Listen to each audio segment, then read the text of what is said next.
तो हेलो दोस्तों, I hope आप सब लोग बढ़िया होंगे। तो आज के इस लेक्चर में डिस्कस करने वाले हम लोग वेक्टर कैलकुलस। ठीक है, बीएससी फर्स्ट सेम का जो सेकंड चैप्टर है मैथमेटिकल फिजिक्स का, जिसका नाम है वेक्टर कैलकुलस। ठीक है, तो उसके एमसीक्यूज में क्या क्या पूछे जाएंगे क्वेश्चन, किस तरीके के इसके एमसीक्यूज हो सकते हैं, एंड प्रीवियस ईयर में कौन कौन से क्वेश्चंस पूछे गए थे इस चैप्टर से, उनके बारे में डिस्कस करेंगे।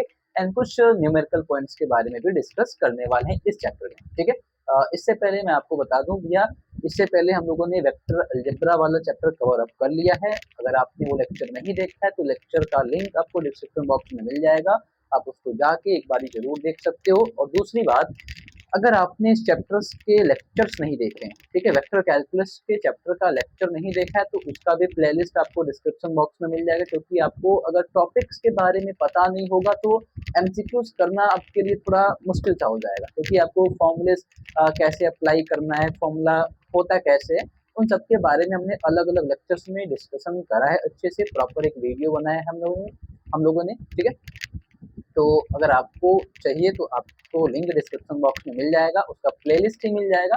तो आप वेक्टर कैलकुलस को अच्छे से और डिटेल में उधर जाके पढ़ सकते हो। एंड इस लेक्चर में सिर्फ बात करेंगे एमसीक्यूज के, मतलब कौन कौन से इंपॉर्टेंट क्वेश्चंस हो सकते हैं वेक्टर कैलकुलस से। ठीक है, एंड उससे पहले डिस्कस कर लेते हैं कि इसके कौन कौन से फॉर्मूलेज होंगे जो इस चैप्टर में हमको अप्लाई करना है। ठीक है, क्योंकि बिना फॉर्मूले का ये चैप्टर, समझ लो कि ये चैप्टर में सिर्फ फॉर्मूला ही अप्लाई करना है। कि आपका मैथमेटिकल फिजिक्स है तो मैथमेटिकल फिजिक्स मतलब फॉर्मूला बेस्ड क्वेश्चंस। ठीक है, तो इस चैप्टर में कौन कौन से फॉर्मूलेज होंगे, तो सबसे पहले बात करी जाएगी भैया कि कौन सा पहला फॉर्मूला आता है। तो वेक्टर कैलकुलस का सबसे पहला चीज, जिसके बारे में सब सारा बेसिक उसी से स्टार्ट करते हैं।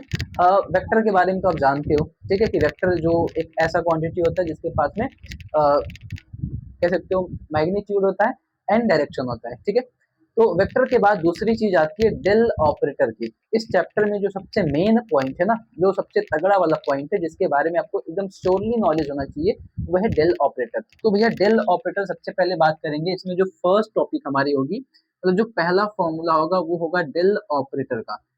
ठीक है, डेल ऑपरेटर, ऑपरेटर स्पेलिंग वगैरह आप लोग मिलाते रहना। ठीक है, पहला फॉर्मूला होगा हमारा डेल ऑपरेटर का, क्योंकि डेल ऑपरेटर से ही सारा काम हम चलने वाला है। तो डेल ऑपरेटर को दिखाने की बात आएगी भैया, तो डेल ऑपरेटर को इस तरीके से दिखाया जाता है। ठीक है, उल्टा ट्रायंगल बना के उसके ऊपर वेक्टर दिखा दो तो डेल ऑपरेटर बन जाता है। एंड इस डेल ऑपरेटर की वैल्यू होती है del by del x i cap, del by del y j cap, and del by del z के कैप। एंड ये फॉर्मूला होता है in the Cartesian coordinate system. ठीक है, क्योंकि एक चीज और ये भी बता दो कि जो वेक्टर कैलकुलस वाला चैप्टर है ना, उसमें सारा काम धाम आपके कार्टेशियन कोऑर्डिनेट सिस्टम के ऊपर बेस्ड है।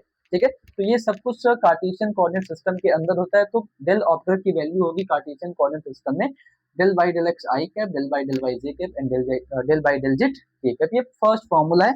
एंड इसके बाद जो सेकंड फॉर्मूला आता है उसका नाम क्या होगा, तो डेल ऑपरेटर के बाद आता है इनका मल्टीप्लीकेशन। ठीक है, कि स्केलर फंक्शन के साथ मल्टीप्लाई कैसे करते हैं, वेक्टर फंक्शन के साथ मल्टीप्लाई कैसे करते हैं। तो फर्स्ट आता है इसमें स्केलर फंक्शन के साथ मल्टीप्लीकेशन, स्केलर फंक्शन। ठीक है, मल्टीप्लीकेशन करते हैं इसमें, मल्टीप्लीकेशन।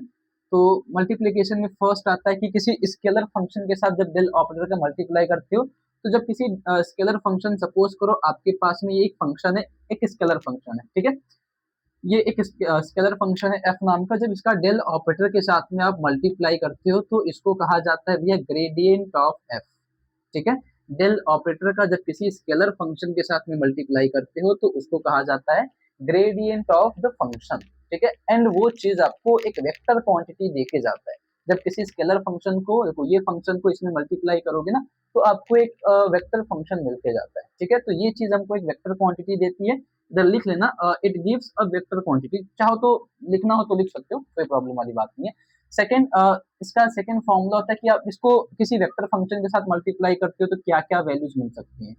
ठीक है, तो जब इसको वेक्टर फंक्शन के साथ मल्टीप्लाई करते हो तो सपोज करो एन एफ ही ले लेते हैं ना, एफ नाम का हमारे पास में एक वेक्टर फंक्शन है। ठीक है, ये एक वेक्टर फंक्शन है। जब इस किसी वेक्टर फंक्शन के साथ में डेल ऑपरेटर का मल्टीप्लाई करते हैं तो क्या क्या चीजें मिलेंगी, तो फर्स्ट दो तरीके से मल्टीप्लाई करते हैं, एक होता है डॉट मल्टीप्लीकेशन एंड एक होता है क्रॉस मल्टीप्लीकेशन। ठीक है, तो जब वेक्टर फंक्शन का डेल ऑपरेटर के साथ में डॉट मल्टीप्लाई कराते हैं तो भैया उसको कहा जाता है divergence of the function.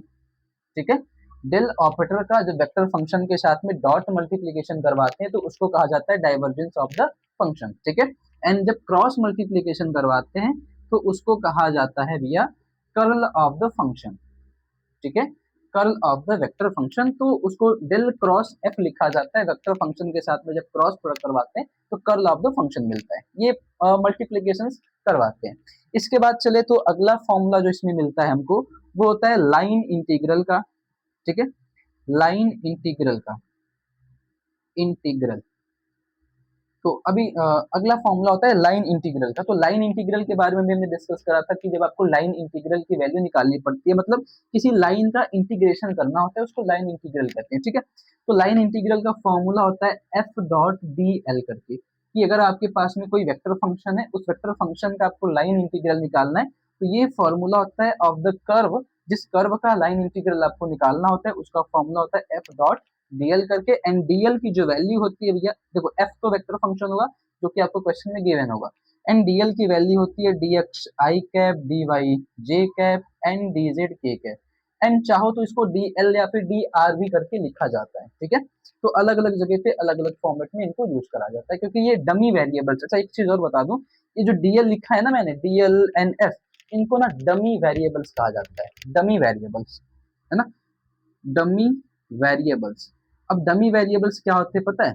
Dummy variables variables का मतलब होता है कि आपको सिर्फ कॉन्सेप्ट याद रखना है, वेरिएबल्स जो भी हैं वो वेरिएबल्स बदल भी सकते हैं। ये एफ की जगह पे ना, वेक्टर फंक्शन एफ की जगह पे ए भी हो सकता है, डीएल की जगह पे डी आर भी हो सकता है, डी एक्स भी हो सकता है, डी वाई भी हो सकता है, तो कोई सा भी फंक्शन हो सकता है उसकी जगह पे, तो उसको बोला जाता है डमी वेरिएबल्स। कि फंक्शन की वैल्यू को आप चेंज कर सकते हो, मतलब फंक्शन को किसी और नाम से रिप्रेजेंट कर सकते हो। ठीक है, तो डमी वेरिएबल्स कहा जाता है इनको, तो उनको उतना ध्यान मत देना, मतलब ये ध्यान न देने वाली बात मतलब ये है कि ये फंक्शन कभी ए भी हो सकता है एंड डी एल की जगह पे डी एक्स हो सकता है, डी आर भी हो सकता है, तो इसमें कोई इश्यू नहीं होता है। ठीक है, वो चेंज कर सकते हैं आप अपने हिसाब से, क्वेश्चन का क्या कहना चाहता है, किस फॉर्मेट में सॉल्व करना है उसके हिसाब से आप इसको चेंज कर सकते हो। ठीक है, अगली बात करें तो अगला जो फॉर्मूला होगा लाइन इंटीग्रल के बाद वो होता है सरफेस इंटीग्रल का।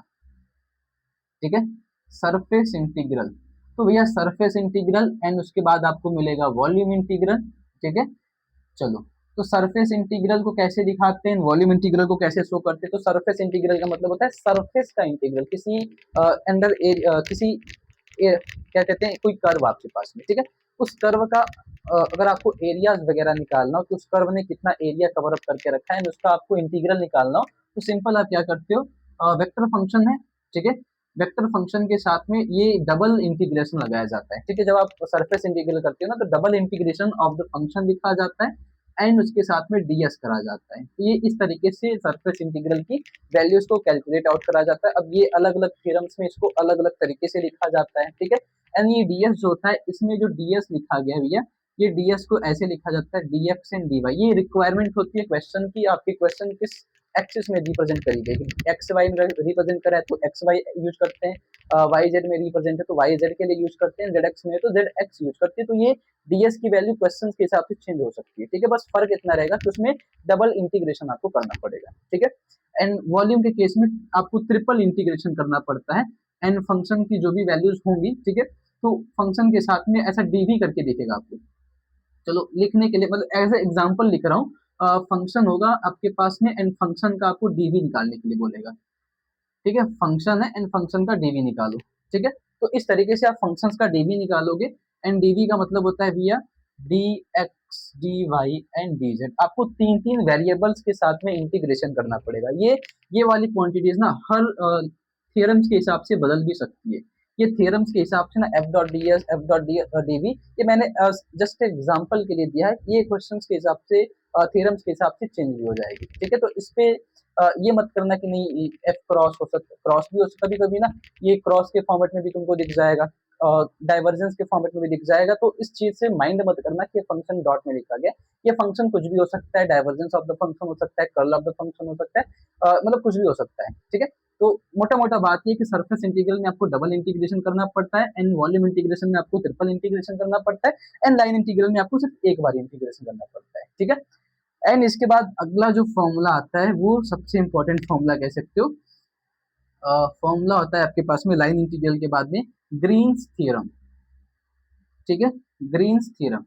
तो ग्रीन्स थ्योरम क्या करता है, कभी कभी ना ये जो आपके पास में लाइन इंटीग्रल होता है उस लाइन इंटीग्रल को सॉल्व करने का एक और आसान मेथड बना के देता है। एंड उसका जो फॉर्मूला होता है वो कुछ इस तरीके से रिप्रेजेंट करा जाता है। सरफेस ये हो जाएगा p d x plus q d y. ये फॉर्मूला होता है आपके पास में कि आपके पास में एक लाइन इंटीग्रल है, ठीक है, इस फॉर्मेट में लिखा गया है, तो उसको जब सॉल्व करना पड़ेगा, ये एक लाइन इंटीग्रल होता है, ठीक है। जब लाइन इंटीग्रल को सॉल्व करते हुए इस फॉर्मेट में कभी अगर पहुंच जाओ तो उसको सॉल्व करने का आसान सा तरीका होता है double integration of the surface and उसके बाद में डेल बाई डेल क्यू, ये del by del x q minus del by ये वाई करते हैं, ठीक है, फिर d x and d y ये करा जाता है, ठीक है। तो सरफेस इंटीग्रल के फॉर्म में उसको कन्वर्ट करके पार्शियली डिफरेंशिएट करते हैं, क्यू को with respect to X and P को with respect to Y and subtract करके आप उसको सरफेस इंटीग्रल के फॉर्म में इंटीग्रेट करते हो। तो इस लाइन इंटीग्रल को कहा जाता है, मतलब इस फॉर्मेट में जब कोई क्वेश्चन दिखेगा तो वो होता है आपका ग्रीन्स थ्योरम, मतलब ये ग्रीन्स थ्योरम का फॉर्मूला होता है, ठीक है। अगली चीज आगे डिस्कशन करते हैं। तो ग्रीन्स थ्योरम के बाद भी आपको मिलेगा स्टोक्स थ्योरम, ठीक है, स्टोक्स थ्योरम। ये एक और फॉर्मूला आपको मिलेगा कि what is the Stokes theorem, आपको क्वेश्चंस में भी मिलेंगे, तो अगर आगे आएगा तो देखा जाएगा। तो स्टोक्स थ्योरम क्या करता है, सिंपल सा, ये इसका भी यही काम है। ये ना स्टोक्स थ्योरम जो होता है ये लाइन इंटीग्रल को सरफेस इंटीग्रल में, सरफेस इंटीग्रल को लाइन इंटीग्रल में कन्वर्ट करता है विद द क्लोज कर्व। ये क्लोज कर्व के लिए यूज करा जाता है, ठीक है। तो ये चीज इसमें मेन इंपॉर्टेंट वाली चीज है जिसको आपको ज्यादातर याद रखना पड़ता है। ये काम किसी क्लोज कर्व के लिए करा जाता है एंड इसमें जो फंक्शन होता है ना उसको ऐसे लिखा जाता है, curl of the function dot DS, इस तरीके से करा जाता है, ठीक है, curl of the function dot DS, किसी स्टोक्स कर्ल थ्योरम, ठीक है। तो लाइन इंटीग्रल को सरफेस इंटीग्रल में स्टोक्स कर्ल थ्योरम में इस तरीके से आप चेंज करते चले जाओगे, ठीक है। ये होता है आपका फॉर्मूला, ठीक। एंड आगे चलेंगे तो अगला जो थ्योरम होता है एंड लास्ट होगा इस चैप्टर का I think, Gauss divergence theorem, ठीक है, गॉस डाइवर्जेंस थ्योरम। ये भी एक थ्योरम होता है, इस चैप्टर में मिलेगा आपको। गॉस डाइवर्जेंस थ्योरम क्या होता है, तो भैया ये क्या करता है, सरफेस इंटीग्रल को ना वॉल्यूम इंटीग्रल में कन्वर्ट करता है, ठीक है। ये क्या करता है, सरफेस इंटीग्रल को वॉल्यूम इंटीग्रल में कन्वर्ट करता है। अब सरफेस इंटीग्रल लिखना हो तो सीधा सीधा काम ये एफ डॉट डी एस लगाओ, ठीक है, surface integral with close curve कर लेना एंड चलो ये किस क्या करता है, इसको वॉल्यूम इंटीग्रल में कन्वर्ट करता है।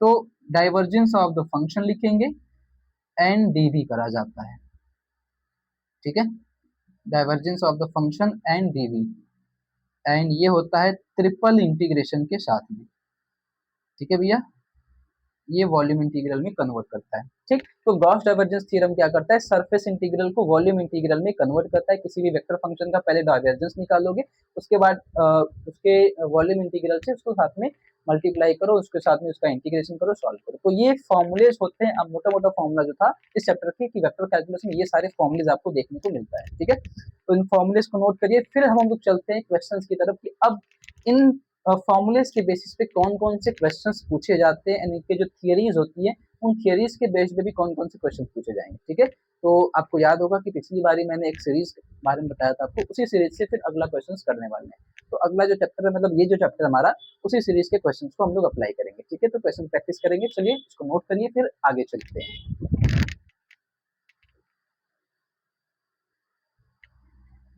तो चलिए आगे हमारे पास में कुछ क्वेश्चंस हैं, ठीक है।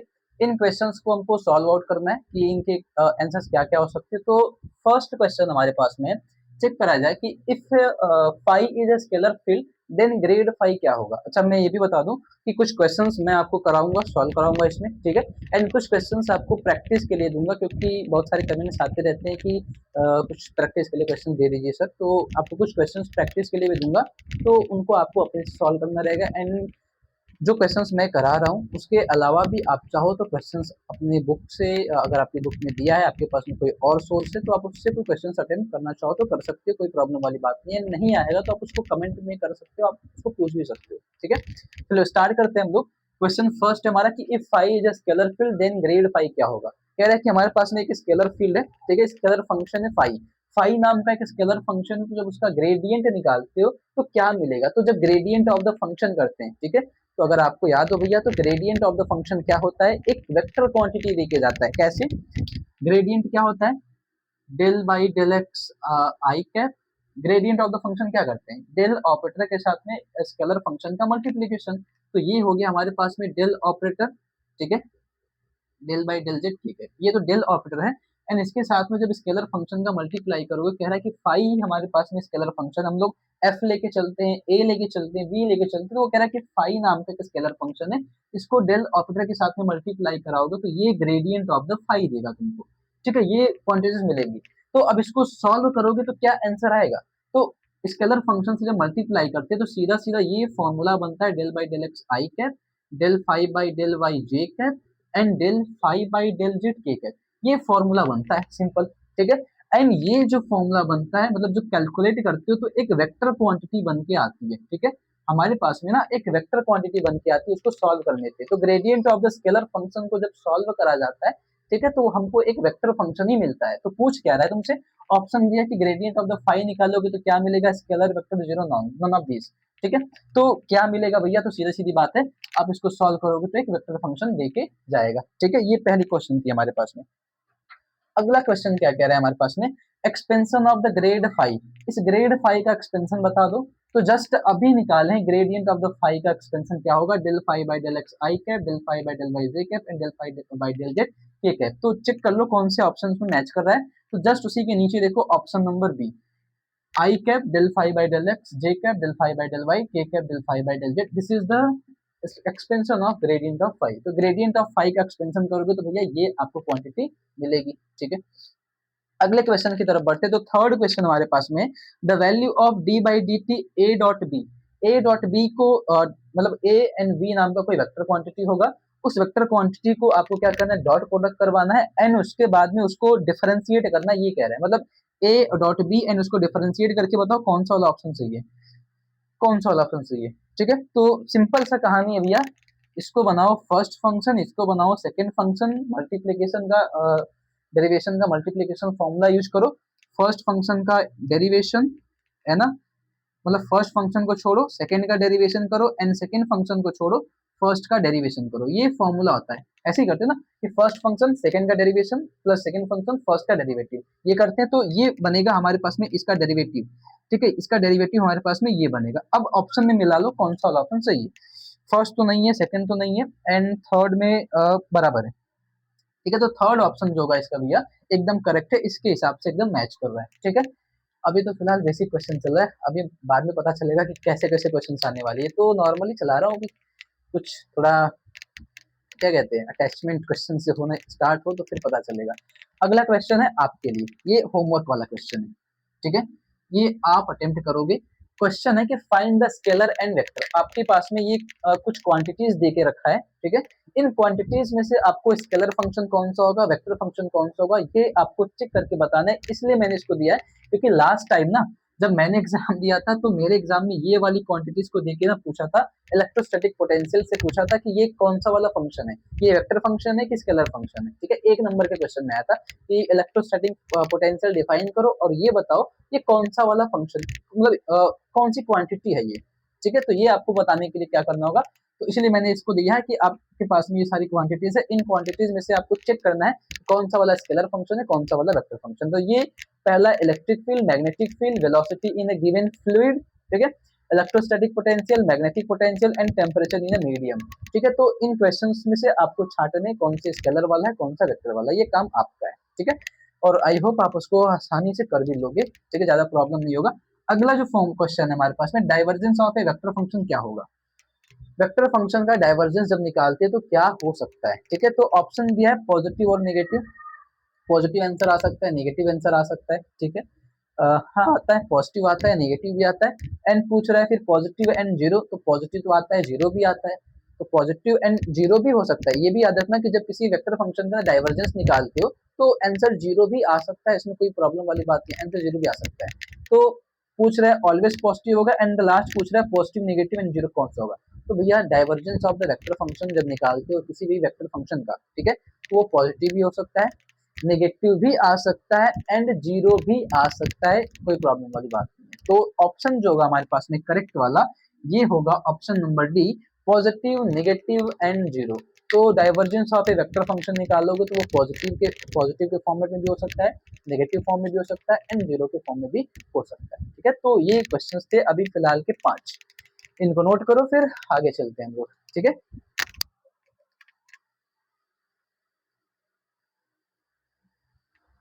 चलिए आगे। अगला हमारा जो क्वेश्चन है वो किस इस प्रकार से है।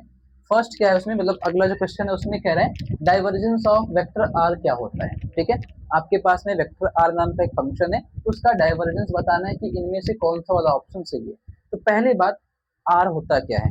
तो भैया अगर आपको याद हो तो आर से डिनोट करा जाता है पोजीशन वेक्टर, है ना।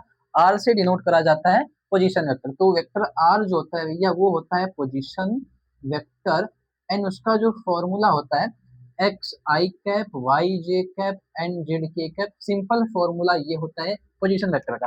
ठीक है, ओरिजिन से कोई पॉइंट पे अगर आप 3D डायमेंशन में कोई वेक्टर फंक्शन रखते हो तो उसका पोजीशन वेक्टर ये आता है x i cap y j cap and z के कैप के फॉर्मेट में। ठीक है, तो पूछ रहा है डाइवर्जेंस ऑफ वेक्टर आर बता दो क्या होगा। तो डाइवर्जेंस निकालना है, सीधा सीधा काम करो।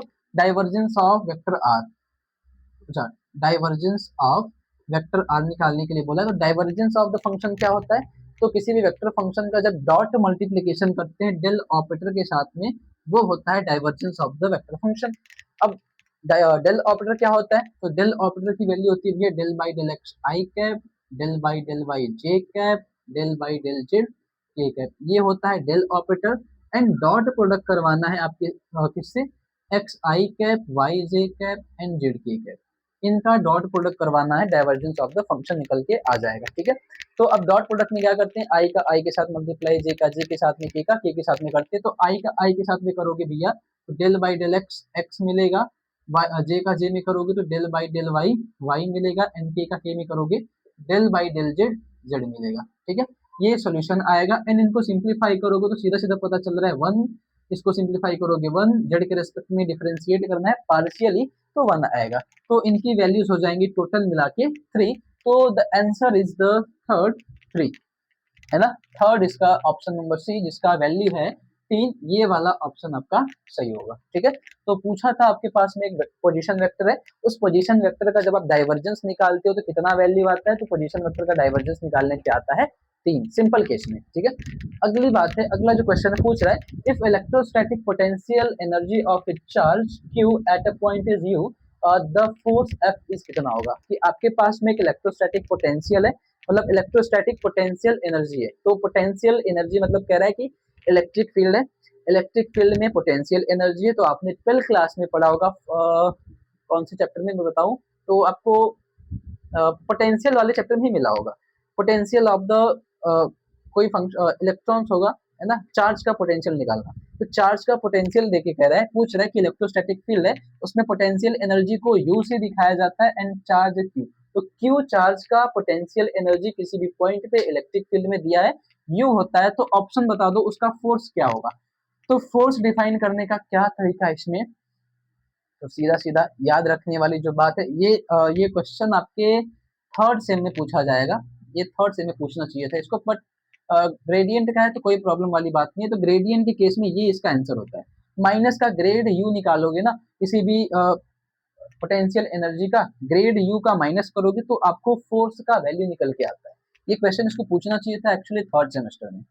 थर्ड सेमेस्टर के फिजिक्स में ना जब आप पढ़ोगे फिजिक्स थर्ड सेमेस्टर का इलेक्ट्रोस्टैटिक फील्ड, वहां पे ये चीज आपको डिफाइन करने को मिलेगा। इसको डिफाइन किस तरीके से करा जाता है, इसका डेरिवेशन आपको मिलेगा। ठीक है, तो ये चीज होता है, मतलब F is equal to minus का ग्रेड यू जो होता है ये डिफाइन करता है किसी इलेक्ट्रोस्टैटिक फील्ड में ग्रेडियंट ऑफ द फंक्शन निकालने के लिए कि इलेक्ट्रोस्टैटिक पोटेंशियल। पहली बात, पोटेंशियल आपका एक स्केलर फंक्शन होता है, तो स्केलर फंक्शन पोटेंशियल एंड उसका ग्रेडियंट निकालोगे और माइनस लगा दो तो फोर्स के बराबर आ जाता है, इलेक्ट्रोस्टैटिक फोर्स के बराबर आ जाता है। तो ये आंसर होगा जिसको आपको अब क्या कहूँ याद ही कर लो। ठीक है, चलो आगे देखो, ये भी चलो इसका भी वही काम करके दिया, एग्जाम्पल दिया है। पूछ रहा है magnetic induction vector B, magnetic induction vector B in is a solenoidal. आपको याद होगा मैंने जब आपको curl of the vector function पढ़ाया था तो उसमें सोलेनोइडल फील्ड का एग्जांपल दिया होगा कि सोलेनोइडल फील्ड के केस में क्या होता है कि मैग्नेटिक फील्ड जब सोलेनोइडल होता है ना, तो जब आप उसका डॉट प्रोडक्ट निकालते हो मैग्नेटिक फील्ड का, जब डेल ऑपरेटर के साथ में अब भैया डॉट प्रोडक्ट करते हो तो उसकी वैल्यू होती है 0। ठीक है, तो डेल डॉट बी जो होता है वो सोलेनोइडल फील्ड का फॉर्मूला बना के देता है कि जब कोई भी मैग्नेटिक फील्ड सोलेनोइडल होती है। ठीक है, मैग्नेटिक फील्ड जब सोलेनोइडल होती है, सोलेनोइडल का मतलब होता है सोलेनोइड देखिए वो एक क्या कहते हैं, इस तरीके का फॉर्म होता है यार, सोलेनोइड ऐसा होता है ना, उसपे वायर्स लपेटे रहते हैं, इस तरीके के फॉर्म में सोलेनोइड होता है। तो कह रहा है कि मैग्नेटिक फील्ड जब सोलेनोइड का केस में चलेगा तो उसका जब आप डॉट प्रोडक्ट निकालोगे डेल ऑपरेटर के साथ में तो उसकी वैल्यू होती है 0। एंड इस पे कुछ आपको फॉर्म क्वेश्चन भी करने को मिलेगा आगे, तो इसको अच्छे से याद कर लेना कि जब भी मैग्नेटिक फील्ड की बात करी जाए और सोलेनोइडल फील्ड की बात करी जाए तो मैग्नेटिक फील्ड अगर सोलेनोइडल होगा तो उसका डेल ऑपरेटर के साथ में डॉट प्रोडक्ट करवाओगे, ठीक है, उस फंक्शन का, तो उसका वैल्यू आएगा 0 के बराबर। ठीक है, अगले क्वेश्चन है, मतलब अगला क्वेश्चन हमारे पास में value of del divide by 1/r, ये करना है। डेल ऑपरेटर है, 1/r नाम का एक स्केलर फंक्शन है, उसका आपको वैल्यू निकाल के बताना है कि कितना आएगा, मतलब इसको सिंप्लीफाई करना है एंड आंसर बताना है। ठीक है, तो आप ट्राई करो, अगर हो जाए तो अच्छी बात है, नहीं तो मेरे साथ ट्राई करना। पहले बात तो करिए ये आर है क्या, तो सिंपली आर जो है आपका पोजीशन वेक्टर का मैग्नीट्यूड है। आर लिखा है ना आर, तो आर का मतलब होता है ये पोजीशन वेक्टर का मैग्नीट्यूड लिखा है भैया, मैग्नीट्यूड ऑफ पोजीशन वेक्टर निकालो, ये मिलेगा आर के बराबर। ठीक है, ये दे के रखा है।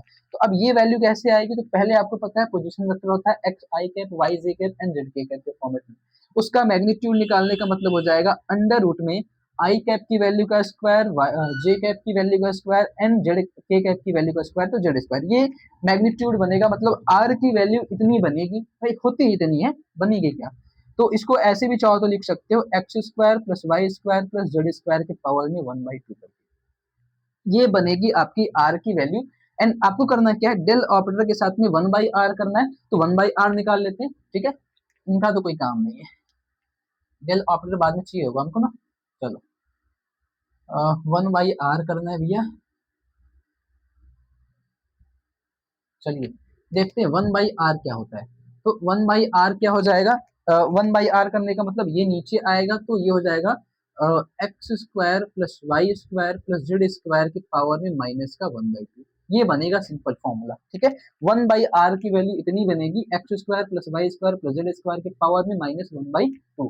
अब आपको क्या करना है, डाइवर्जेंस एंड मतलब ग्रेडियंट करना है इस 1/r का, तो 1/r का ग्रेडियंट करना है, ये क्या कहते हैं इसको, डेल ऑपरेटर करना है। डेल ऑपरेटर के साथ में इसका मल्टीप्लाई करो, ग्रेडियंट ऑफ द फंक्शन निकल के आता है। ठीक है, इसको लिखना हो तो ऐसे भी लिख सकते हैं, ग्रेडियंट ऑफ द 1/r करके मिलेगा आंसर में। ठीक है, वो आएगा आंसर। तो अब ग्रेडियंट निकालने का मतलब होता है कि आप डेल ऑपरेटर आपको दिया ही है कि डेल ऑपरेटर के साथ में सीधा मल्टीप्लाई कर लो 1/r का, तो वैल्यू होती है डेल ऑपरेटर की ये, एंड हमको मल्टीप्लाई करना है x square plus y square plus z square के पावर में 1/2 से, ये करना है। ठीक है, एंड बारी बारी से सबका मल्टीप्लाई करो, एक बारी मल्टीप्लाई इसके साथ में, एक बारी मल्टीप्लाई इसके साथ में, एक बारी मल्टीप्लाई इनके साथ में, एंड उसको फिर कैलकुलेट भी करना पड़ेगा। तो करके देखते हैं कितना आएगा, ये माइनस का 1/2 है। तो पहला काम तो यही करेंगे। ठीक है, क्या करना होगा भैया, देखो इसको सेपरेट करते हैं, एक बार इसके साथ में करना पड़ेगा, तो डेल बाई डेल एक्स करते हैं। ठीक है, ये मल्टीप्लाई करेंगे y square plus z square की पावर में माइनस 1/2, बाद में उसको जोड़ लेंगे ले जाके ना, अलग अलग करके बाद में जोड़ लेंगे। एक बार ये करते हैं डेल बाई डेल वाई, इसके साथ में भी एक बार मल्टीप्लाई करना पड़ेगा। ठीक है, माइनस का 1/2, एंड एक बार इसके साथ में भी मल्टीप्लाई करना ही पड़ेगा जेड वाले के साथ में, x square plus y square plus z square. ठीक है, माइनस का 1/2 सेपरेट करके अलग कर रहा हूँ, बाद में ले जाके वैल्यूज को पुटअप कर दूंगा सीधा सीधा, क्योंकि ये मल्टीप्लाई करना है, आई कैप इधर लगा लेना, बाद में जे कैप, इसका के कैप चलेगा साथ में। ठीक है, सिंप्लीफाई करोगे तो क्या आएगा, जानते हो पार्शियली डिफरेंशिएट करना है विद रेस्पेक्ट टू एक्स, तो एक्स को छोड़ के बाकी सारे वैल्यूज कांस्टेंट, पर उससे पहले पावर वाली चीज है, तो पावर आगे पावर में से एक कम करोगे भैया, तो x square plus y square plus z square की पावर में -1/2 -1 करना पड़ेगा आपको, पावर आगे पावर में से एक कम, तो ये कितना हो जाएगा -2 एंड -3/2, तो ये सिंपली आएगा माइनस का 3/2। एंड उसके बाद ये तो भी पावर वाली कहानी हुई है ना, पावर वाले को सॉल्व करने के बाद अब फंक्शन को सॉल्व करोगे तो x के रेस्पेक्ट में करना है, तो सीधा सीधा 2x आएगा, बाकी सारे वैल्यूज कांस्टेंट है, 0 हो जाए, क्योंकि x के रेस्पेक्ट के अलावा बाकी सारे वैल्यूज कांस्टेंट चलेंगे। ठीक है, टू से टू काट देना, ये हो जाएगा खत्म। फिर अगली चीज सेम प्रोसेस फॉलो करोगे, पावर आगे पावर में से एक कम करोगे तो भैया फिर से वही मिलेगा, एन जेड स्क्वायर के पावर -3/2। अब वाई के रेस्पेक्ट में करोगे तो 2y मिलेगा, एंड वाई से वाई 2 से 2 को कैंसिल आउट कर देना। सेम काम जेड के रेस्पेक्ट में करोगे तो ये हो जाएगा x square plus y square plus z square के पावर में -3/2 एंड 2z मिलेगा, 2 से 2 को कैंसिल आउट। ये बनेगा आपको, मतलब ये मल्टीप्लाई करोगे तो ऐसा कुछ सिनारियो बनेगा सॉल्व करने पे। अब क्या क्या करा हमने, तो फर्स्टली इसमें मल्टीप्लाई करोगे डेल बाई डेल एक्स के साथ में, तो क्या मिलेगा हमारे पास में, ये वैल्यू आई है माइनस में, ठीक है, फर्स्ट तो माइनस में आया है, -1 डिवाइड बाई, इसको नीचे लेके आओ तो x square plus y square plus z square and power में 3/2, नीचे लेके आओगे तो प्लस पावर में 3/2, एंड इसकी जो वैल्यू है ये एक्स है, तो एक्स का 1 में मल्टीप्लाई करोगे तो एक्स, एंड इसका आई कैप लगा लेना। मैंने बोला था आई कैप के साथ में चलेगा, ये वाला जे कैप के साथ का है, ये वाला के कैप के साथ का है, ठीक है। प्लस करेंगे तो प्लस, इसकी भी वैल्यू माइनस में है तो माइनस माइनस कर लो। इसकी वैल्यू क्या है, वाई के केस में वाई एंड जे कैप लगा के चलोगे भैया, एंड इसकी वैल्यू फिर से वही है x square plus y square plus z square के पावर में 3/2 का, ठीक है। एंड लास्ट का केस भी वही है, तो लास्ट का जेड बचा है तो जेड का के कैप बनेगा, and x square plus y square plus z square के पावर में 3/2 का, ये बनेगा, ठीक है। अब इनको कहाँ सिंप्लीफाई करें, चलो ये तो आपने नोट कर लिया होगा ना, एक बार नहीं नोट करा तो स्क्रीनशॉट ले लो फटाक से, ठीक है। चलो इसको और सिंप्लीफाई करते हैं, ठीक है। और सिंप्लीफाई करोगे तो क्या बनेगा, करके देखते हैं। देखो इन सब में से माइनस कॉमन कर लो, ठीक है, ये एक ही माइनस है, सब में से माइनस कॉमन कर लो, एंड सब में से क्या कर सकते हो, ये चीज कॉमन कर सकते हो। तो -x divide by, minus common करना है, and 1 divide by x square plus y square plus z square के पावर में 3/2 कॉमन कर लो। ब्रैकेट में क्या बचेगा, ऊपर बचेगा x i cap y j cap and z के कैप, ये बचेगा आपके पास में, ठीक है, सिंपली। अब ये बच गया तो अगला काम क्या कर सकते हो भैया, इसकी वैल्यू होती है आर के बराबर, तो सिंपली इसको लिखो, ये माइनस के आर के साथ में डिवाइड बाई ये वैल्यू, ये क्वांटिटी आएगी x square plus y square plus z square के पावर में 3/2। आंसर मैच कराओ, कौन सा वाला मैच कर रहा है। फर्स्ट माइनस का आर है, माइनस तो किसी और ऑप्शन में है ही नहीं, तो एक तो तरीका ऐसे कर लो, माइनस का और किसी ऑप्शन में है ही नहीं, तो सीधा सीधा ये पता चल रहा है कि ये वाला ऑप्शन सही है, क्योंकि एक तो तरीका हमारे पास में -r आना चाहिए, -r इसमें भी नहीं है, इसमें भी नहीं है, इसमें भी नहीं है, तो फर्स्ट पता चल गया -r इसमें। अब ये क्वांटिटीज ला के एक बार चेक कर लो कैसे आएगी, ठीक है, तो ऑप्शन नंबर फर्स्ट ही करेक्ट हो गया, ये तो यहीं से पता चल गया हमको, ठीक है। अब एक्चुअली में ये r क्यूब कैसे आएगा वो करके देख लो, तो इसकी वैल्यू हमारे पास में क्या थी, इसकी वैल्यू थी, देखो x square plus y square plus z square की पावर में 3, एंड इसको ऐसे सेपरेट करके लिख सकते हो चाहो तो, 3/2 है ना, तो इसमें से 1/2 की जो वैल्यू है उसको हमने लिखा था r, है ना, 1/2 को r लिखा था, तो बचा कितना 1/2, मतलब ये पावर की 1/2, पावर की 1/2 को हमने r लिख दिया, बच गया पावर का 3, बच गया पावर का 3, आंसर आ जाएगा माइनस का r divide by r cube, ठीक है। तो इस तरीके से भी इसको सिंप्लीफाई करा जा सकता है भैया, तो इनको नोट करिए, फिर हम लोग आगे चलते हैं ना। तो एंड कोई भी कैलकुलेशन में कोई प्रॉब्लम हो तो एक बार फिर से बैक करके देख लेना, तो आपको अच्छे समझ में आ जाएगा। कैलकुलेशन में कोई प्रॉब्लम हो तो आप थोड़ा सा कैलकुलेशन अपने से करना, नहीं समझ में आए तो एक बार बैक करके देखना, अच्छे से फिर से समझ में आ जाएगा, ठीक है, कहाँ पे क्या हुआ है, तो इनको नोट करिए, फिर हम लोग आगे चलते हैं नेक्स्ट क्वेश्चन की तरफ।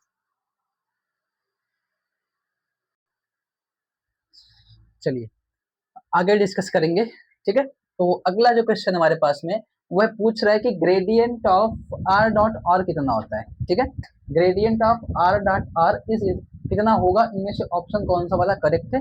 तो ये काम आपके लिए, जैसे भी हमने करा था ना वैसे ही करना है, सिंपली थोड़ा सा आपको एक हिंट दे देता हूँ, ग्रेडियंट निकालना है, पहले तो काम करना आर डॉट आर निकाल लेना। तो आर डॉट आर का मतलब होता है, आर मतलब पोजीशन वेक्टर, वैल्यू होती है x i cap y j cap and z के कैप, इनका 2 बारी मल्टीप्लाई करना डॉट वाला, ठीक है। डॉट करने के बाद सिंपली क्या करोगे, डॉट करने के बाद जो भी वैल्यू आएगी उसका डेल ऑपरेटर के साथ में मल्टीप्लाई करा देना, आपका ग्रेडियंट निकल के आ जाएगा, ठीक है, डेल ऑपरेटर के साथ में मल्टीप्लाई करा देना, ठीक है। तो पहला काम आर एंड आर डॉट का वैल्यू निकाल लेना, जो भी वैल्यू आएगी उसका डेल ऑपरेटर के साथ में मल्टीप्लाई करना, जो भी आंसर आएगा इनमें से ऑप्शन आपका करेक्ट मिल जाएगा। तो ये काम आपके होमवर्क के लिए ये आप अपने से करोगे, ठीक है। अगला चीज, अगली जो क्वेश्चन हमारे पास में पूछ क्या रहा है if grad five is equal to A then A is equal to कितना, मतलब ए कौन सा वाला फील्ड होगा इसमें से पूछ रहा है। तो ग्रेडियंट ऑफ फाई का मतलब होता है कह रहा है कि ग्रेडियंट ऑफ फाई एक वेक्टर फंक्शन देता है। तो देखो इधर से जब फंक्शन निकालोगे तो एक वेक्टर फंक्शन ही आएगा, जाहिर सी बात है। तो पूछ रहा है कि ग्रेडियंट ऑफ फाई जब निकालते तो एक वेक्टर फंक्शन आता है, तो वो वेक्टर फंक्शन कौन सा होगा, वो कौन सा वेक्टर होता है, ठीक है। तो एक चीज याद रखना, जब कभी भी बात करी जाए रोटेशनल इरोटेशनल, देखो सोलेनोइडल फील्ड की बात करी जाएगी तो आपको डॉट प्रोडक्ट आपको जीरो मिलता है, ठीक है। नॉन सोलेनोइडल में क्रॉस प्रोडक्ट चलता है। रोटेशनल एंड इरोटेशनल फील्ड के केस में भैया आपको कराना पड़ता है वेक्टर फंक्शन का क्रॉस प्रोडक्ट एंड ये चलता है, ठीक है, कि एक तो बराबर नॉट है एन एक बराबर है, ठीक है। तो अगर किसी वेक्टर फंक्शन का क्रॉस प्रोडक्ट करवाते हो और वो जीरो के बराबर आ जाता है, ठीक है, अगर किसी वेक्टर फंक्शन का क्रॉस प्रोडक्ट करवाते हो और जीरो के बराबर आ गया तो भैया वो होता है इररोटेशनल फील्ड, ठीक है।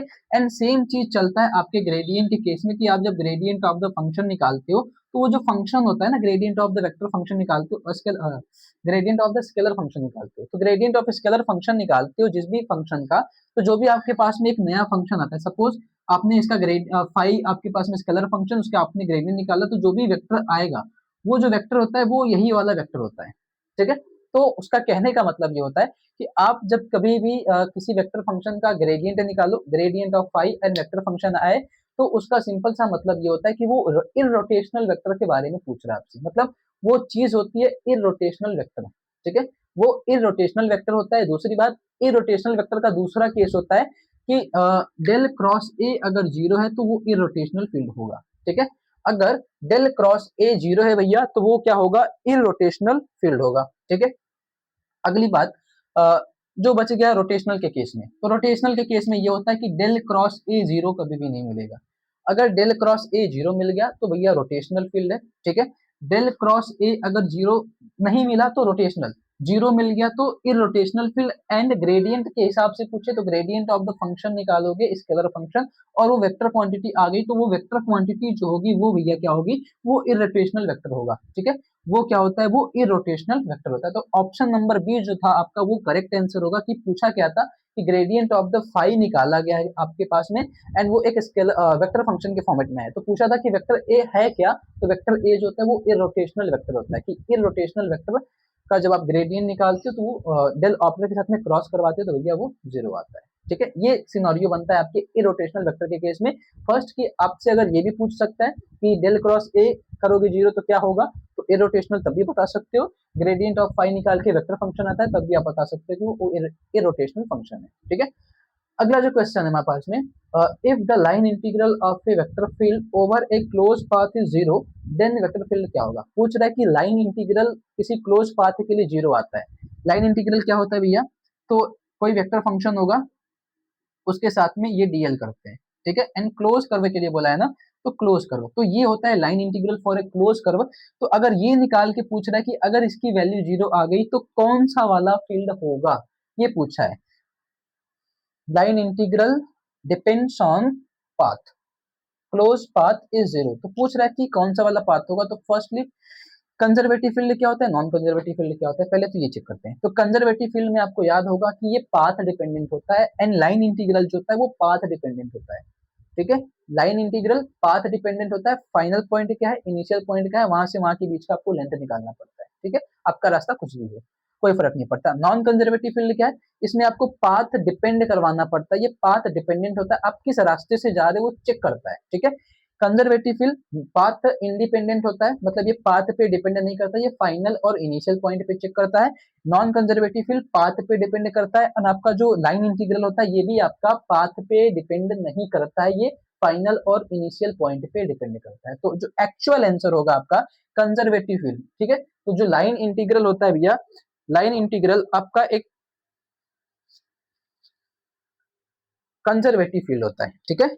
लाइन इंटीग्रल जो होता है वो एक कंजर्वेटिव फील्ड होता है, ठीक है। तो इस तरीके से आप इसको सॉल्व आउट कर सकते हो कि एफ डॉट डीएल अगर जीरो के केस में आ रहा है, कि अगर आपके पास में पूछ रहा है कि लाइन इंटीग्रल की वैल्यू जीरो आ रही है, ठीक है, तो लाइन इंटीग्रल की वैल्यू जीरो का आने का मतलब कि लाइन इंटीग्रल पाथ पे डिपेंड नहीं करता, फाइनल और इनिशियल पॉइंट्स पे डिपेंड करता है, एंड वो चीज होती है आपकी कंजर्वेटिव फील्ड के अंदर, एंड उसका क्लोज पाथ की वैल्यू कह रहा है कि जीरो। एंड सेम सिनारियो होता है कंजर्वेटिव फील्ड में भी, कि जब क्लोज पाथ होता है, क्लोज लूप होता है, तो क्लोज लूप के अंदर जब आप वेक्टर फंक्शन की वैल्यू निकालते हो, ठीक है, उसको इंटीग्रेट करते हो, जो भी करते हो, तो वर्क डन निकालते हो तो वो जीरो के बराबर आता है। तो जीरो के बराबर आने का मतलब वो कंजर्वेटिव फील्ड की बात कर रहा है। अगर जीरो के बराबर नहीं आता तो नॉन कंजर्वेटिव फील्ड की बात चलती। और जीरो के दूसरी बात, जीरो नहीं आता तो वो क्लोज पाथ फिर नहीं दिया रहता, ठीक है। तो क्लोज पाथ के अंदर जीरो वैल्यू आने का मतलब कि लाइन इंटीग्रल डिपेंड करेगा फाइनल एंड इनिशियल पॉइंट पे, एंड वो चीज होती है आपकी कंजर्वेटिव फील्ड के अंदर, ठीक है। एंड इस पे भी हमने एक सेपरेट वीडियो बनाया है, आप चाहो तो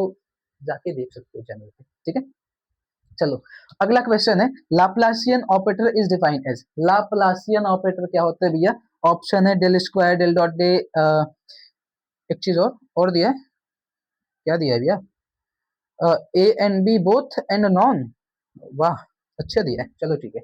पूछ रहा है लाप्लासियन ऑपरेटर क्या होता है, ठीक है। तो लाप्लासियन ऑपरेटर का मतलब सुनो, जब डेल ऑपरेटर का डेल ऑपरेटर से डॉट प्रोडक्ट करवाते हैं ना, तो जो वैल्यू आती है उसी को कहा जाता है लाप्लासियन ऑपरेटर, ठीक है। डेल ऑपरेटर का डेल ऑपरेटर के साथ में जब डॉट प्रोडक्ट करवाते हो तो जो वैल्यू आती है उसी वैल्यू को कहा जाता है लाप्लासियन ऑपरेटर। मतलब ये कुछ इस तरीके के फॉर्म में आता है, ये ऐसे दिखता है, मल्टीप्लाई कराओगे ना डेल ऑपरेटर का डेल ऑपरेटर के साथ में, तो ये वैल्यू आएगी और इसको सिंप्लीफाई फॉर्म में इस तरीके से लिखा जाता है डेल स्क्वायर करके, ठीक है। तो ये होता है कि डेल ऑपरेटर का डेल ऑपरेटर से मल्टीप्लाई करने पे आपको जो क्वांटिटी मिलती है, ठीक है। एंड ये क्वांटिटी किस फॉर्मेट में दिखेगी? ऐसे दिखता है, del by del x square, del square by del y square and del square by del z square. इसी चीज को कहा जाता है लाप्लासियन ऑपरेटर। डेल ऑपरेटर का डबल मतलब डेल ऑपरेटर को डेल ऑपरेटर से मल्टीप्लाई करो तो पार्शियली डिफरेंशिएशन सेकेंड ऑर्डर का हो जाएगा, एंड इसको कहा जाता है लाप्लासियन ऑपरेटर, ठीक है। तो पूछा था कि लाप्लासियन ऑपरेटर क्या होता है, तो ये होता है, ये भी चलेगा ये भी चलेगा। तो फर्स्ट एंड सेकंड दोनों ऑप्शन सही है ना, ऑप्शन भी आपको दिया है कि ए एंड बी बोथ, तो भैया ऑप्शन नंबर सी करेक्ट है, मतलब ऑप्शन ए वाला भी सही है, डेल स्क्वायर भी सही होता है एंड डेल डॉट डेल भी सही होता है, ठीक है। कि डेल ऑपरेटर का डेल ऑपरेटर के साथ में डॉट क्रॉस दिया रहेगा तो भैया गलत काट देना, अगर एक क्रॉस दिया रहेगा ना तो गलत काट देना, क्रॉस नहीं होता है डॉट करवाना होता है, ठीक है। तो डेल का डेल डॉट ऑपरेटर से डॉट प्रोडक्ट करवाओगे तो ये वैल्यूज मिलेंगी, एंड इसका फॉर्मूला ये बनता है, एंड इसको कहा जाता है लाप्लासियन ऑपरेटर, ठीक है। तो जो नई चीजें मिलेंगी ना उसको और अच्छे से लिखना, नई वाली चीजों को, क्योंकि मैंने पहले ही बोला था कि जो फॉर्मुलेज मेन मेन होंगे हम उसी को कवर अप करेंगे, एंड इसके अलावा जो भी फॉर्मुलेज नए नए बनेंगे उसको क्वेश्चन में ही देखते चले जाएंगे। तो जो नए नए फॉर्मुले मिल रहे हैं उसकी टेंशन ना लेना, उसको ऐसे ही नोट करते चले जाना, एक अलग जगह पे नोट कर लेना उसको, ठीक है। इनको नोट करिए, फिर आगे चलते हैं नेक्स्ट क्वेश्चन की तरफ।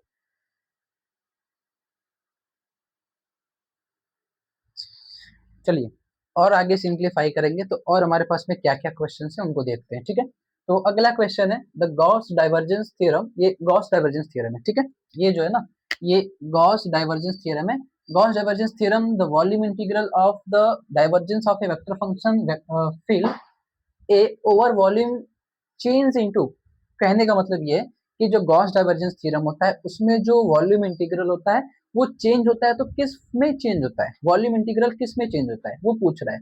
तो गॉस डाइवर्जेंस थ्योरम क्या होता है? सिंपल सिंपल सा पहले तो मतलब ये समझते हैं कि ये सरफेस इंटीग्रल होता है गॉस डाइवर्जेंस थ्योरम में, एंड ये चेंज होता है भैया ये वॉल्यूम इंटीग्रल के फॉर्म में, ठीक है। ये किसी भी वेक्टर फंक्शन का आप कर्ल ऑफ गॉस डाइवर्जेंस है ना, तो divergence of A and D भी करते हो, ठीक है। ये फॉर्मूला होता है आपके गॉस डाइवर्जेंस थ्योरम का। अब इसमें होता क्या है, ये वॉल्यूम इंटीग्रल को शो करता है और ये सरफेस इंटीग्रल को शो करता है। तो पूछा क्या तुमसे, गॉस डाइवर्जेंस थ्योरम में वॉल्यूम इंटीग्रल किस में चेंज होता है? तो गॉस डाइवर्जेंस थ्योरम में वॉल्यूम चेंज करेगा सरफेस में, सरफेस चेंज करेगा वॉल्यूम में, ये आंसर होगा। तो surface integral is the correct answer. पूछ रहा था कि वॉल्यूम जो होगा वो वॉल्यूम किस में चेंज करेगा भैया, तो वॉल्यूम चेंज करता है सरफेस में, सरफेस चेंज करता है वॉल्यूम इंटीग्रल में इन गॉस डाइवर्जेंस थ्योरम, ठीक है। अगला क्वेश्चन है f is equals to x square minus z square I cap plus 2j cap plus 2xz k cap, then divergence of the function बताना है कितना आएगा, डाइवर्जेंस ऑफ f निकालना है, ठीक है। तो डाइवर्जेंस ऑफ f निकालने का मतलब क्या होता है? डाइवर्जेंस ऑफ f का मतलब डेल ऑपरेटर के साथ में फंक्शन का क्या करोगे, डॉट प्रोडक्ट करना है, ठीक है।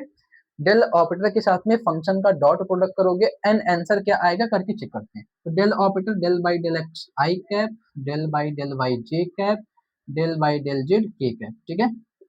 फंक्शन क्या है हमारे पास में, x square minus z square i cap, two j cap and 2xz ये हमारे पास में फंक्शन है, ठीक है, ये फंक्शन है।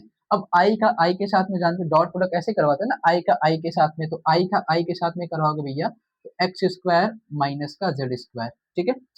दूसरी बात अगली डेल बाई डेल वाई मिलेगा, जे का कराओगे तो 2, and del by del z k का कराओगे तो 2xz, ये बनेगा आपके पास में, ठीक है।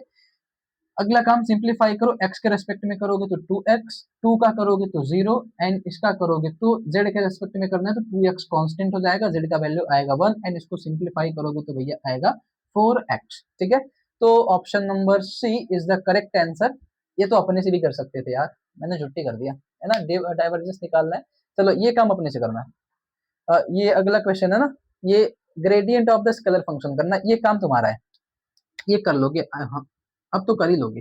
ग्रेडियंट ऑफ द फंक्शन करना है, डेल ऑपरेटर के साथ में फंक्शन को मल्टीप्लाई करना, ये फंक्शन है, सीधा ले जाके इसमें मल्टीप्लाई करा देना, एंड वेक्टर के फॉर्म में आंसर आना चाहिए, ठीक है।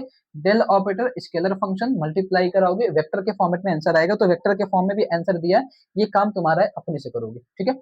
अगला जो काम है ये भी तुम्हारा ही है, चलो तुम्हारे लिए, इसको भी तुम अपने से करना, ठीक है। कि वेक्टर फंक्शन है, वेक्टर फंक्शन का डाइवर्जेंस निकालना है, डेल डॉट ए निकालना है, डाइवर्जेंस निकालना है, ये काम भी अपने से करना, देखना कौन सा वाला ऑप्शन आता है, एंड जो भी आंसर आएगा कमेंट कर सकते हो आप, ठीक है। तो कमेंट कर कह सकते हो, कमेंट करना, ठीक है, कमेंट करना, निकालने के बाद कमेंट करना इसको, ठीक है। चलो तो ये नोट करो, फिर आगे चलते हैं, तो आसानी से हो जाएगा, इसको नोट करिए फिर आगे चलते हैं, ठीक है।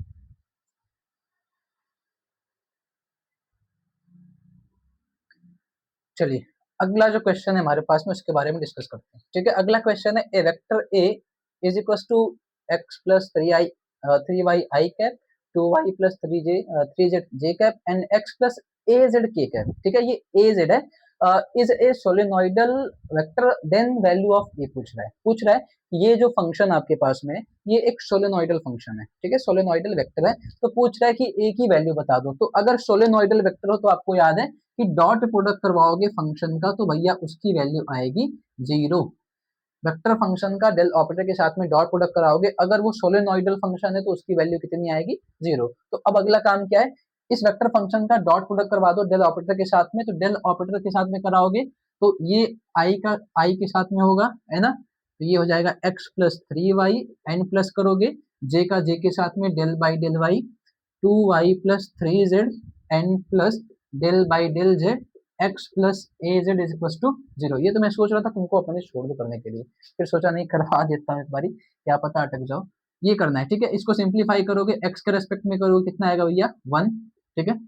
इनको डिफरेंशिएट करोगे, पार्शियली डिफरेंशिएट करोगे तो 2 आएगा, एंड इनको डिफरेंशिएट करोगे तो कितना आएगा, ये आएगा 0, एंड ये आएगा ए इज इक्वल टू 0। इनको ऐड करो तो 3 plus A is equal to 0, A की वैल्यू आएगी भैया -3, ठीक है, ये आएगा आंसर। तो option number C is the correct answer, -3। करना क्या था फिर से देख लो, पूछ रहा था कि ये एक वेक्टर फंक्शन है जो कि सोलेनोइडल वेक्टर है, एंड पूछ रहा था ए की वैल्यू बता दो। तो सोलेनोइडल फंक्शन का मतलब होता है कि dot product of the function कराओगे डेल ऑपरेटर के साथ में तो उसकी वैल्यू होती है 0, तो ये हमने सिंपल डायरेक्टली कर दिया है।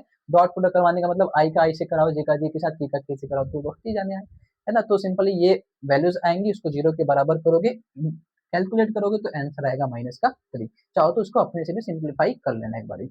अगला क्वेश्चन है, फाइव इज इक्वल टू इतना, then value of divergence grad 5 पूछ रहा है। डाइवर्जेंस ग्रेड 5 पूछ रहा है, देख रहे हो इसका, डाइवर्जेंस ग्रेड 5, तो पहले तो ग्रेड 5 निकालो, ठीक है। 5 दिया है ना, तो पहले ग्रेड 5 निकालो, तो ग्रेड 5 निकालोगे तो मल्टीप्लाई करना पड़ेगा डेल ऑपरेटर के साथ में, तो del operator del by del x i cap, del by del y j cap, del by del z के कैप, ठीक है। ये करोगे एन फाई के साथ में इसका डॉट कराएंगे, फिर जो कुछ भी आएगा उसके साथ में आप उसका डाइवर्जेंस निकालोगे, तो ये कर लोगे अपने से। फाई की वैल्यू पुटअप करना, ठीक है, फाई की वैल्यू ये है, इनको पुटअप करोगे तो एक बारी इनको मल्टीप्लाई करोगे इसके साथ में, चलो मैं ही कर देता हूँ, ज्यादा काम धाम नहीं करना तुमको। फाइव की वैल्यू पुटअप करोगे, एक बार इसके साथ मल्टीप्लाई कराती हो तो डायरेक्टली आंसर लिख रहा हूँ, ठीक है, करके देखना एक बारी। तो x का x के साथ में होगा, क्योंकि बाकी सारी x की वैल्यू x के रेस्पेक्ट में करोगे तो बाकी सारे कांस्टेंट, तो इसका वैल्यू आएगा इसके हिसाब से 2x, प्लस में चलोगे y के हिसाब से करोगे तो माइनस का 2y आएगा, ये i कैप माइनस का 2y J cap, and Z का करोगे तो सिर्फ 2 आएगा एन के कैप। ये हो गया इसका, एंड डाइवर्जेंस निकालना है इसी का, इनका डाइवर्जेंस करना है। तो डाइवर्जेंस करने का मतलब डेल डॉट ये करना पड़ेगा, तो डेल का मतलब फिर से ऐसे डायरेक्ट करते हैं, डेल बाई डेल एक्स, ठीक है, आई का आई के साथ करेंगे 2x, फिर del by del y, j का जे के साथ में करेंगे माइनस का 2y, and del by del z 2 आएगा। ठीक है, मैं डायरेक्ट कर रहा हूँ, आप चाहो तो अपने से सिंप्लीफाई करते चलना। पहले ग्रेडियंट ऑफ द फंक्शन निकालना, फंक्शन की वैल्यू रखना, वैल्यूज को एक लाइन में पुटअप करते जाना, फिर जो कुछ भी आएगा तो इसी के फॉर्मेट में आंसर आएगा। फिर उसके बाद डेल डाइवर्जेंस करना है, तो डाइवर्जेंस का मतलब डेल ऑपरेटर रखना, उसके बाद मल्टीप्लाई करना, तो इसी फॉर्मेट में फिर आएंगे। फिर इनको कैलकुलेट करोगे भैया, तो ये आएगा 2 एंड ये आएगा -2 एंड लास्ट का आएगा 1। तो answer is the 1। The correct option is option number first. ठीक है, एंड ये काम चलो ये भी मैं ही कर देता हूँ क्या? हाँ चलो मैं ही करता हूँ। ठीक है, पूछा क्या है, volume V enclosed by a surface, ठीक है, S then for f is equal to इतना, the value of double integral f dot ds करना है। तो डबल इंटीग्रल मतलब सरफेस इंटीग्रल करने के लिए बोला है, तो सरफेस इंटीग्रल को सॉल्व करने का सिंपलेस्ट फॉर्म क्या हो सकता है भैया? तो सरफेस इंटीग्रल को सॉल्व करने, क्योंकि ds की वैल्यू तो दिया नहीं है, तो सरफेस इंटीग्रल को सॉल्व करने का सबसे आसान तरीका, क्योंकि आपको वॉल्यूम के केस में निकालना है, तो सरफेस से वॉल्यूम जाना होता है, तो गॉस डाइवर्जेंस थ्योरम अप्लाई करते हैं, जिसका फॉर्मूला होता है सरफेस इंटीग्रल वेक्टर फंक्शन का चेंज करेंगे जब वॉल्यूम में, तो ये होता है triple integration of the volume divergence of the function and dv, ये होता है फॉर्मूला। ठीक है, तो गॉस डाइवर्जेंस थ्योरम अप्लाई करके इसको सिंप्लीफाई करना था, तो सिंपली क्या करोगे, क्वेश्चन में कहा गया था कि ये एक फंक्शन है जिसका सरफेस इंटीग्रल ये है, तो वॉल्यूम इंटीग्रल बता दो कितना आएगा, वॉल्यूम के फॉर्म में आंसर बताना था। ठीक है, तो वॉल्यूम के फॉर्म में बताने के लिए सरफेस को वॉल्यूम में चेंज करना है, तो भैया आप simply Gauss divergence theorem apply करोगे, and divergence of the function पहले निकालो, तो डाइवर्जेंस ऑफ द फंक्शन पहला काम ये करोगे, डाइवर्जेंस ऑफ द फंक्शन निकालोगे तो x का x के साथ में करोगे तो 3x, अच्छा ये करना पड़ेगा ना, ये वाला सिंपल फॉर्म करना पड़ेगा, तो del by del x 3x आएगा, del by del y 4y, and del by del z, ठीक है 2z। मैं डायरेक्टली कर रहा हूँ, आप एक लाइन और बढ़ेगा, बस ये होगा, तो टाइम ज्यादा ना लगे इसलिए मैं कर रहा हूँ। ठीक है, आप अपने से पूरी एक लाइन कैलकुलेट करके कर सकते हो। सिंप्लीफाई करोगे तो 3 + 4 + 2, क्योंकि एक एक बारी में हो जाएगा आराम से, तो ये हो जाएगा 9। ठीक है, एंड इसकी वैल्यू यहाँ पे पुटअप करो भैया, तो ये triple integration of the volume 9 into V, 9 एक कांस्टेंट नंबर है, 9 को बाहर करोगे तो ये हो जाएगा triple integration of the V and d V. Simply आराम से कह रहा है कि इसका वॉल्यूम क्या है, V enclose by the surface, तो वॉल्यूम अगर वी है तो ट्रिपल इंटीग्रेशन ऑफ डीवी करोगे तो ये हो जाएगा 9 into V. Option number C is the correct. इसका वॉल्यूम निकालेंगे तो सिर्फ वी आएगा, ये क्वेश्चन में देके रखा है, वॉल्यूम इज द वी। ठीक है, तो ये आएगा आंसर 9 वी के फॉर्मेट में, तो इनको नोट करिए। फिर कुछ क्वेश्चंस है और उसको आपको होमवर्क में भी दे दूंगा, उनको आप कैलकुलेट करिएगा, फिर इसके लेक्चर्स को यहीं पे एंड करेंगे। ठीक है, चलिए इनको नोट करिए, फिर आगे चलते हैं।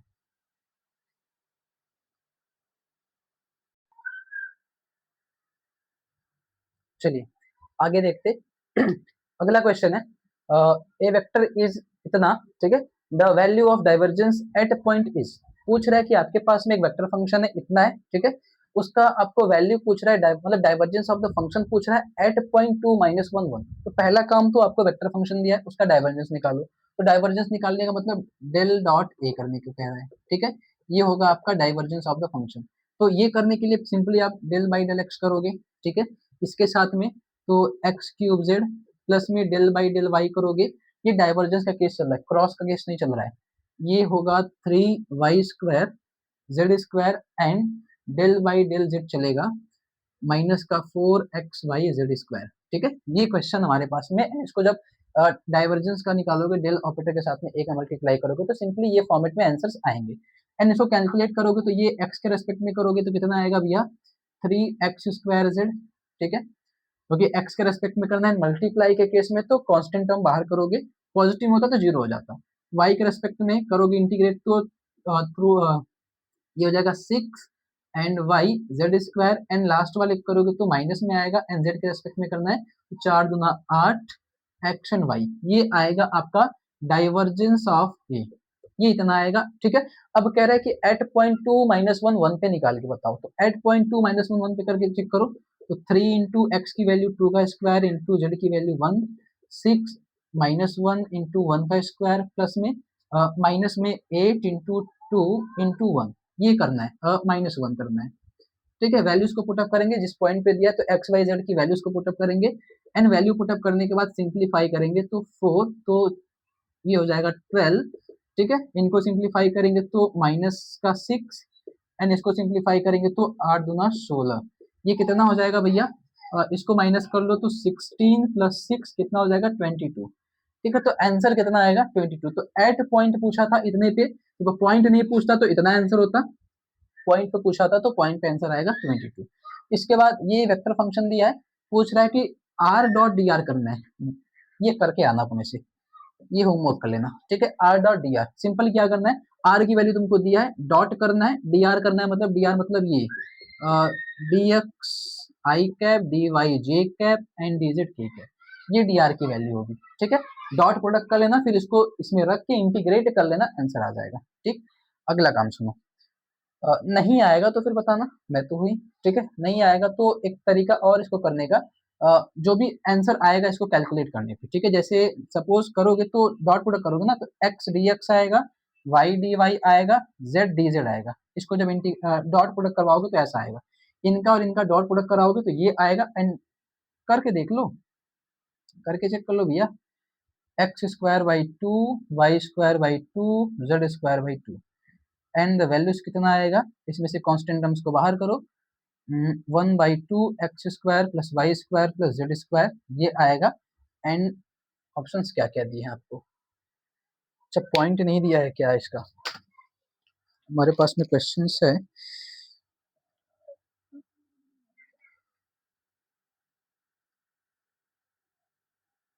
X i cap y j cap and z के कैप।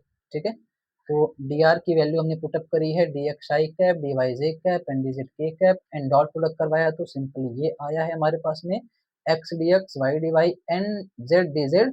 तो मल्टीप्लाई करने के बाद ये आंसर आएगा भैया x² / 2 वाई, वाई के साथ में करेंगे तो y² / 2 एंड z² / 2। तो सिंपल, ठीक है, ऑप्शंस में कुछ करेक्शन करना होगा। ठीक है, तो ऑप्शंस में बाद में देख लूंगा, इसको रहने देना। ये आंसर आएगा आपका। ठीक है, ये आंसर आएगा, आपको पॉइंट्स नहीं दिया इसने। पॉइंट्स अगर दिया रहता ना, तो अगर लेट सपोज इसने पॉइंट दिया रहता तो आंसर आ जाता, अगर ये एट पॉइंट कह दे ओरिजिन से, क्योंकि आप जब भी पोजीशन वेक्टर फाइंड आउट करते हो, ये पोजीशन वेक्टर ही है एक्चुअली, तो पोजीशन वेक्टर का पॉइंट होता है 0 0 0 से स्टार्ट करते हो एंड एट द पॉइंट लेके जाते हो। तो अगर पोजीशन वेक्टर के केस में अगर ये देके रखे, तो अगर ये पॉइंट दिया हो, बाय द वे अगर ये पॉइंट दिया हो तो वैल्यूज इसकी 0 आ जाएंगे, तो इसके हिसाब से ऑप्शन नंबर ए करेक्ट हो जाएगा। ठीक है, अगर ये पॉइंट पे कहे चेक करने के लिए तो ऑप्शन आपका 0, नहीं तो यहीं पे करके छोड़ देना अगर पॉइंट्स नहीं दिया रहे तो। ठीक है, अगला क्वेश्चन है, the if the volume is v enclose by surface s, r की वैल्यू दिया, मतलब फंक्शन की वैल्यू दिया है, पूछ रहा है r डॉट ds करके बता दो। जैसे अभी करा था ना इससे जस्ट पहले 20 नंबर क्वेश्चन, ठीक वैसे ही करना है तुमको। r डॉट ds मतलब गॉस डाइवर्जेंस थ्योरम निकालना है, क्योंकि वॉल्यूम निकालना है तो गॉस डाइवर्जेंस थ्योरम अप्लाई करना, तो ट्रिपल इंटीग्रेशन करके। ठीक है, डाइवर्जेंस ऑफ द फंक्शन निकाल लेना, डाइवर्जेंस आर करना, जो भी आएगा उसके साथ में वॉल्यूम कर लेना। ठीक है, ऐसे करके निकालना। फिर अगला क्वेश्चन है 24, value of gradient of log are is, gradient log are करना है। लॉग आर का मतलब क्या हो जाएगा, जैसे याद है आपको स्टार्टिंग में हमने क्वेश्चन करा था 9th नंबर, ऐसे 1/r का ग्रेडियंट हमने निकाला था, ग्रेडियंट 1/r, तो r की हमने प्रॉपर वैल्यू निकाली थी x² + y² + z² के पावर में 1/2 करके। तो ऐसे ही इसकी वैल्यू रखना, उसके बाद ग्रेडियंट निकालना, फिर देखते हैं कितना आंसर आता है। तो ये भी आपका होमवर्क है, जो कि इंपॉर्टेंट क्वेश्चन है एंड ये क्वेश्चन मेरे एग्जाम में आया था, है ना, इसीलिए दे रहा हूँ तुमको कि मैं सिंप्लीफाई नहीं करूंगा, तुम करोगे। ठीक है, ये मेरे एग्जाम में आया था, तो इसका आंसर आप सिंप्लीफाई करके बताना कितना आने वाला है। तो देखते हैं कितने लोग कर पाते हो एंड ऑल द बेस्ट करके आना। ठीक है, मिलते हैं नेक्स्ट लेक्चर में, और कोई भी डाउट हो तो ये आप कमेंट जरूर करना। ठीक है, इसके बाद हम लोग डिस्कस करेंगे कि स्फेरिकल क्या कहते हैं कोऑर्डिनेट सिस्टम, अगला जो चैप्टर होगा कोऑर्डिनेट सिस्टम, उस पर हम लोग एमसीक्यूज क्वेश्चंस को अटेम्प्ट करेंगे। ठीक है, तो मिलते हैं नेक्स्ट वीडियो में, तब तक के लिए बाय एंड तैयारी अच्छे से करते रहिएगा क्वेश्चंस को सॉल्व करके एंड उसका कमेंट जरूर कीजिएगा। ठीक है।